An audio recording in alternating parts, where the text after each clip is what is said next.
Does a criminal case get dismissed if the victim wants to dismiss the charges?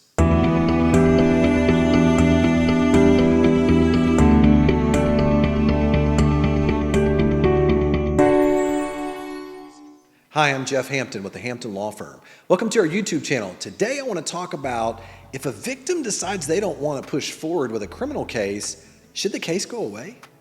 By the way, if you wait around to the end of this video, I'll also give you a free ebook, What to Do If You Have Been Charged with a Crime in Texas. Okay, so the question of the day is this. Criminal case, victim says they don't want to prosecute.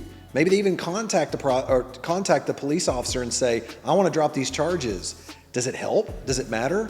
The simple answer is it depends. Now I want to break this video down into two parts. The first part I want to talk about, it's actually three parts. One, I want to talk about where someone deciding they want to drop the charges, where it doesn't always help. I want to talk about where it almost always helps. And then at the end of the video, I want to talk about how it works. What are the mechanics of making it work, okay? Number one, let's talk about situations where if a victim wants to drop the charges, where it doesn't always help a criminal case. And one of the best examples of that, particularly in Texas, is domestic violence. And the reason why I say that is most of the cities, most of the counties in all of the state of Texas have what they call a no-drop policy or a zero tolerance policy as it relates to domestic violence. And so that means, let's say that maybe there's an issue that takes place but in a dating relationship or a family relationship where now you have an alleged victim who does not want to prosecute. Simply deciding they don't want to prosecute and conveying that to a detective doesn't necessarily mean the detective's going to drop the case. In fact, they have a policy where they will not drop the case. Okay, I've actually literally represented clients in situations where the alleged victim comes forward and even shows they recant. They completely say that what happened did not take place, but because of their policy, they take the original statements that were given and they use that as probable cause to get a warrant for the client's arrest. Okay, now I want you to understand this in no way though changes the burden on the government to prove the case beyond a reasonable doubt.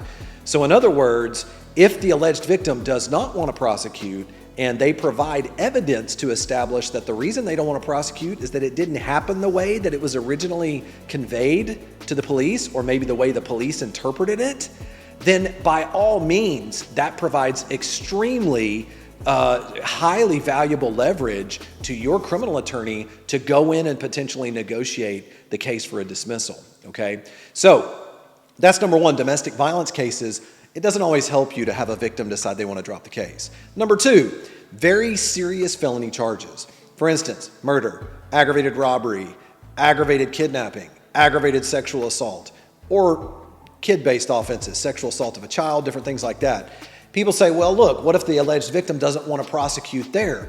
Well, understand the government still has an independent right to prosecute crimes, particularly if they think they can prove the case. So we've had instances, one example is we represented a young man for an intoxication manslaughter case where he was driving, he was intoxicated, but so was his best friend who was riding next to him as a passenger. They were both intoxicated. They get into a single car accident. His best friend in the passenger seat is not wearing his seatbelt, flies through the windshield, and he ends up losing his life as a result of that.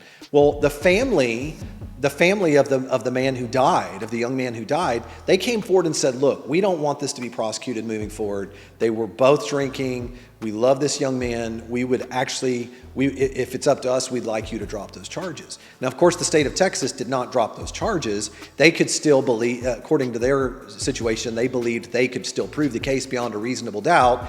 We were able to establish some issues regarding causation of death because he wasn't wearing a seatbelt and some different things, but they didn't just drop the case. So at the end of the day, it did, however, provide extreme leverage in our negotiating to help our client avoid prison and to make it to where he was not going to have his life ruined as a result of that. So it may not result in a case being dismissed, but it can absolutely still provide leverage for your criminal attorney, if they know what they're doing, to be able to help you get a much better result, okay? So those are two examples where it doesn't help. Let's talk for a few minutes where if a victim wants to drop the charges, where does it help?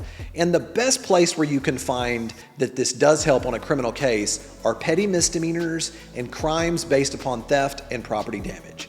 For instance, We've had situations that have arisen between two friends. Somebody gets upset about something, and maybe there was damage done to a car. And now all of a sudden that person, our client's being charged with criminal mischief.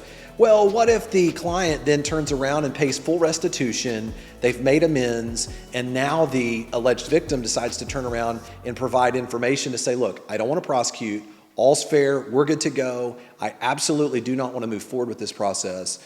That can be extremely valuable because there no one was hurt, and the victim does not want to have to show up and testify.